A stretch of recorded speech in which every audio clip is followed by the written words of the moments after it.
So as the third and final step for the analysis of content of an image, we need to do what is called a discourse analysis. What is this and what is involved in a discourse analysis? You can read dozens of books on what discourse analysis is. But what it essentially boils down to is analysing and understanding the types of power relationships that are implicit in the ways we see. By this I mean how our social and cultural context conditions how it is we see and the types of meanings and understandings we take away when we look at an image such as this. Perhaps. Yeah, you're right, Emma. I think when we look at power in this image, we have to ask ourselves, how does this image depict the tsunami as a political crisis, as a humanitarian crisis?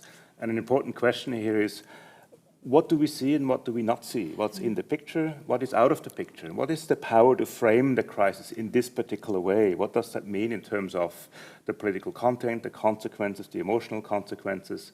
That's the kind of power relationships we have to ask ourselves when we analyze that image. Okay, so if, for instance, we were to take these insights back and look onto the image that we have in front of us here, what would we be looking for in terms of precisely that kind of discourse analysis? So if we go back to our image here of the tsunami, then we would essentially ask questions like, who and what do we see in this image? Who and what do we not see in the image? Who, as Roland said, who is left out of the image?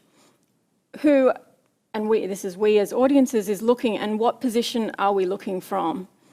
And what are the implications of the camera angle that's shot here? So in sum, when we're doing a discourse analysis, we're looking for the types of power relationships that are implicit in the image and how it is that we see the image.